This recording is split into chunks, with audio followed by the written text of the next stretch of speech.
Hello, ladies and gentlemen, boys and girls. क्या आप जीवन में आगे बढ़ना चाहते हो और सफलता की चोटियाँ छूना चाहते हो तो फिर ये चैनल आपके लिए, क्योंकि मेरा पैशन, मेरा प्रोफेशन, मेरा मिशन, मेरा विजन आपके इस सफ़र में आपका हम सफ़र बनो। इसीलिए आपको चाहिए कि मेरे वीडियोस को ध्यान से देखिए, ध्यान से सुनिए और अपने जीवन में आप भी और मैं भी इसे अप्लाई करेंगे, so that together we can make this world a better place to live. तो शुरू करता हूँ आज का ये वीडियो, जो फाइनेंशियल फिटनेस सीरीज का पार्ट 15 है। और इस पार्ट 15 में आप सबका स्वागत है। जैसा कि आप सब जानते हैं, इस सीरीज को बनाने का एक कारण ये है कि मैं आप सबको जीवन में ग्रो होते हुए देखना चाहता हूँ, सफल होते हुए देखना चाहता हूँ, आगे बढ़ते हुए देखना चाहता हूँ, चमकते हुए देखना चाहता हूँ और सफलता की चोटियाँ छूते हुए देखना चाहता हूँ और अल्टीमेटली फाइनेंशियली फिट और फाइनेंशियली फ्री होते हुए देखना चाहता हूँ। तो आज का इस पार्ट 15 में एक ऐसी कंट्री और ऐसे कंट्री के लोगों के बारे में जानने की कोशिश करेंगे। क्या वो रीज़न है जो जापान सेकेंड वर्ल्ड वॉर में जो बेवड़ा तबाह हो गया था। आप सभी जानते हो हिरोशिमा और नागासाकी बमिंग जो हुई थी, पूरे जापान को तबाह और बर्बाद कर दिया था। ये एक ऐसी कंट्री है जहाँ अर्थक्वेक्स आते हैं, सुनामी आती है, बावजूद उसके ये कंट्री आज एक वेल्थी कंट्री है, आज एक रिच कंट्री है। ये ज़ीरो से आज हीरो बन चुके हैं। हम वही स्टडी करना चाहते, वही जानना चाहता है कि जापान को एक ज़ीरो से हीरो कैसे बना दिया। क्या बिलीफ सिस्टम है जापानीज़ का, जो इतने गिरने के बावजूद, ज़ीरो होने के बावजूद उन्हें दोबारा खड़े और ना सिर्फ खड़े पर एक हीरो बन गए। तो देखते हैं इनका सीक्रेट्स क्या है। तो पहली चीज़ जो हमें सीखने को मिलती है वो है Japanese don't believe on luck. बहुत बड़ी बात है। जैसा कि आप सब जानते हैं, हमारे पास कोई एग्ज़ाम को जाता है, कोई इंटरव्यू को जाता है, तो अक्सर हम क्या कहते हैं, हम उसे कहते हैं बेस्ट ऑफ लक या ऑल द बेस्ट। लेकिन जापानीज बेस्ट ऑफ लक या ऑल द बेस्ट नहीं कहते, वो कहते हैं डू योर बेस्ट, क्योंकि वो लक पर बिलीव नहीं करते, वो एक्शन पर बिलीव करते हैं। और रियलिटी में भी action only will give you the results. आप आज जो करेंगे वही इस एक्शन से आप कल वो बनोगे। आज आप जिस मकाम पे हो, जिस स्टेटस पे हो, जिस जगह पे हो, वो सिर्फ आपके पास्ट के एक्शंस का ही नतीजा है। अगर आप आज भी वही करोगे, कल जो करते थे, तुम्हें कल वही मिलेगा जो आज मिल रहा है। अगर आपको रिजल्ट्स बदलने हैं तो आपको चाहिए कि एक्शंस बदले, because only actions will give you the results. कई लोगों, हजारों लाखों लोगों को क्रिकेट का शौक होता है, लेकिन क्रिकेट देखने का शौक होता है, खेलने का नहीं। अगर आपको कुछ रिजल्ट चाहिए तो आपको खेलना होगा। हमेशा देखिए, खेलने वाला रिच वेल्थी फेमस होता है, देखने वाला नहीं। तो हमें जो चीज़ जापानीज से सीखना चाहिए कि हमें एक्शन लेना आना चाहिए। हर वक्त हमें एक्शन पे फोकस करना होगा, तभी तो हमें रिजल्ट्स मिलेंगे। अब देखते हैं दूसरी क्या सीक्रेट है जो जापानीज को ज़ीरो से हीरो बना दिया। वो है दे लव देयर वर्क। वो अपने काम से मोहब्बत करते हैं, काम से प्यार करते हैं। अगर आप काम करोगे तो थक जाओगे, लेकिन आप मोहब्बत करते हो, प्यार करते हो तो कभी नहीं थकोगे। तो जापानीज़ हमेशा अपने काम को प्यार करते हैं, काम से मोहब्बत करते हैं। लेकिन अक्सर हमारे पास देखा गया है 2 पंच 1 लंच, जितनी तनख्वाह उतना काम, ये इस पे हम बिलीव करते हैं। तो ये चीज़ हमें बदलना होगा, चेंज करना होगा। जापानीज़ इतनी मोहब्बत करते हैं अपने काम से जिस तरह अक्सर लोग रिलीजन से करते हैं, जिस तरह लोग मज़हब से करते हैं, वो अपने काम से प्यार करते हैं। अगर हम किसी को पूछे, हमारे साथियों को, तो क्या कहेगा? I am from प्रागा।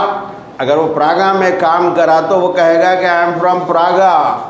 लेकिन वही जापानीज़ अगर प्रागा में काम कर रहा है, काम करा, तो वो कहता है I am a Prague man, I am a Prague man. ये फ़र्क होता है।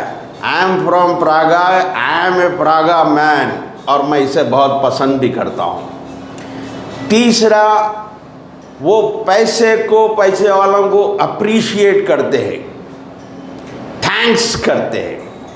और जापानीज़ लैंग्वेज में इसे कहा जाता है एरिगाटो इन एरिगाटो आउट। यानी पैसा आया तो उसी का भी थैंक्स करते हैं, पैसा गया भी तो उसका भी थैंक्स करते हैं। वो दोनों वक्त शुक्रगुजारी करते हैं। पैसा आने पे उसका शुक्र करते हैं, पैसा जाने पर भी उसका शुक्र करते हैं, क्योंकि वो पैसे को बुरा नहीं समझते जिस तरह हम समझते हैं। हमारे पास अक्सर एक बिलीफ सिस्टम बैठा, पैसा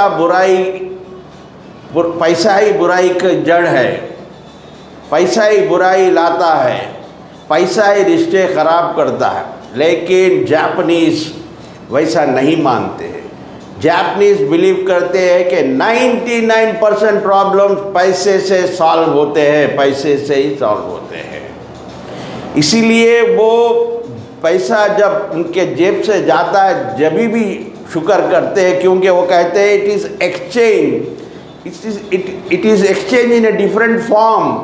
अगर आप बीमार हो, सिक हो, आपको चाहिए इलाज, और इलाज कैसे मिलता है? पैसे से इलाज मिलता है। पैसे से आपने इलाज खरीदा, पहले पैसे से आपने अपनी हेल्थ को खरीदा।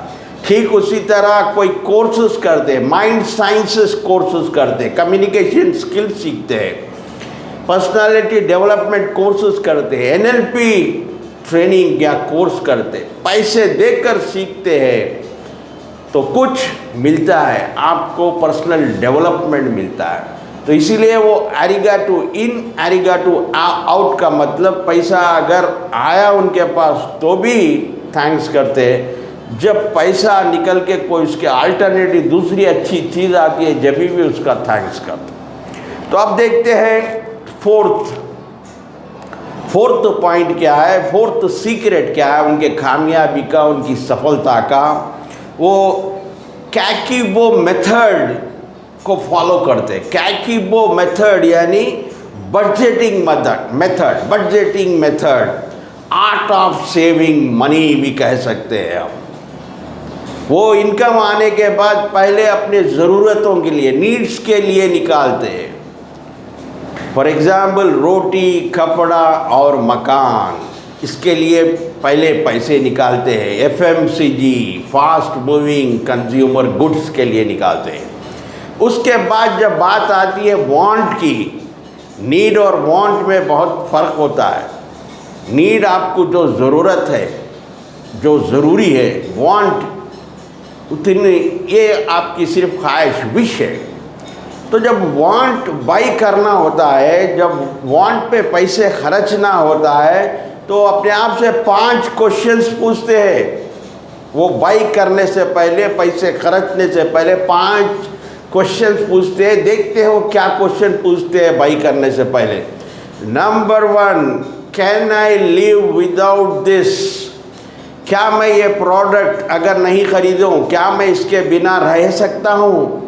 फॉर एग्जाम्पल, आप स्मार्टफोन खरीदते हो, costly smartphone, costly bike, luxurious car, क्या आप इसके बिना पर रह सकते हैं? ये पहला सवाल पूछते हो। अगर इसके बिना भी काम चलता है तो वो बाई नहीं करते उसे।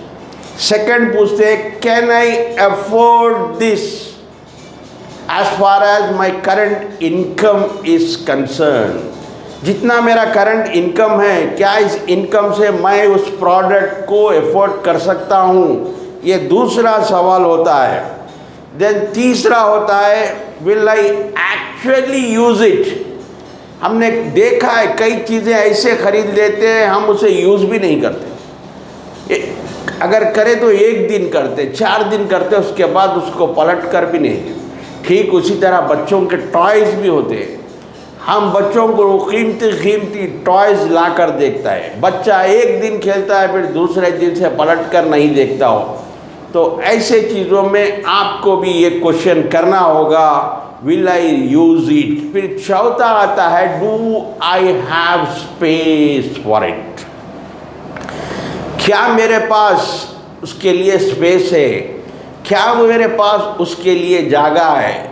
लोगों के घर छोटे छोटे होते हैं, मतलब सामान भर लेते हो, फर्नीचर भर लेते हो। हम सिटी में देख रहे हैं, पार्किंग नहीं होता, जगह पार्किंग के लिए स्पेस नहीं होता, बाहर रोड पर लगा देते हैं, लोगों को तकलीफ देते, लोगों को इनकन्वीनियंस कॉज होता, कारें पार्क कर देते, उसी तरह बाइक्स पार्क कर देते। तो वो चीज़ें लेने से पहले आपको एक सवाल अपने आप से पूछना होगा, do I have space for it? फिर पांचवा आता है, how will I feel with this product? जब वो प्रोडक्ट खरीद लूँगा, जब वो प्रोडक्ट बाई कर लूँगा, मैं कैसा फील करूँगा? क्या मैं कितनी देर के लिए वो अच्छी फीलिंग होगी मेरे पास?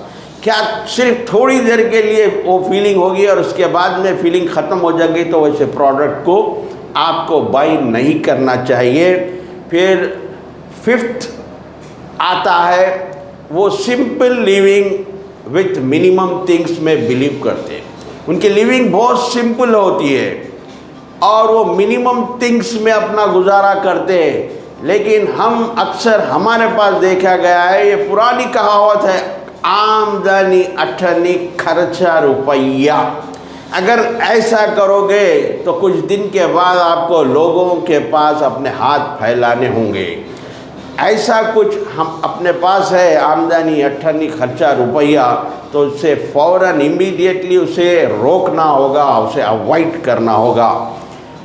वो सिंपल लिविंग और मिनिमम थिंग्स मीन फर्नीचर भी लाते हैं तो मिनिमम, उनके घर में सिर्फ मिनिमम फर्नीचर होता है जो बिल्कुल नेसेसरी होता है। उनके पास किचन में आइटम भी देखेंगे, वो जितने रिक्वायर्ड है कुकिंग के लिए सिर्फ उतने ही लिमिटेड आइटम्स खरीदते हैं।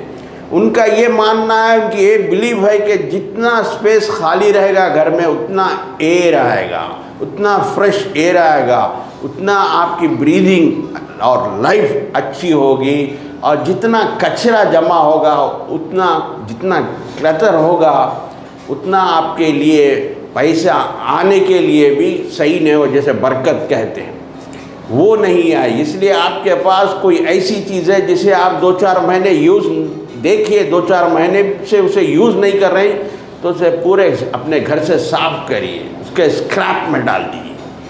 फिर last but not the least, वो फोकस और इन्वेस्ट करते हैं अपने सेल्फ डेवलपमेंट पर। वो फोकस उनका होता है अपने सॉफ्टवेयर को अपडेट करने पर, अपग्रेड करने। और सॉफ्टवेयर क्या है? हमारा माइंड है। वो माइंड साइंस सीखने में पैसा लगाते, वो कम्युनिकेशन स्किल्स सीखने में इन्वेस्ट करते, पर्सनालिटी डेवलपमेंट के कोर्सेज करने में वो इन्वेस्ट करते, वो न्यूरो लिंग्विस्टिक प्रोग्राम जैसे कोर्सेज करने में इन्वेस्ट करते हैं और अपने लाइफ को ही ट्रांसफॉर्म कर देते हैं।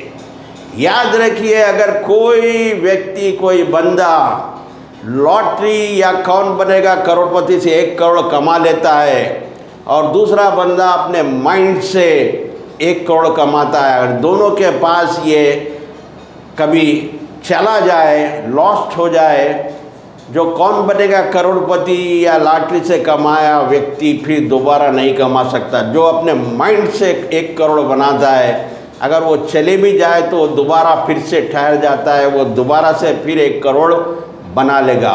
तो आज के एपिसोड, आज के इस पार्ट 15 में बस इतना ही। देखते रहिए, सीखते रहिए, समझते रहिए, आगे बढ़ते रहिए। Keep learning, keep growing until we meet next. Please take care. God bless you and thank you for watching.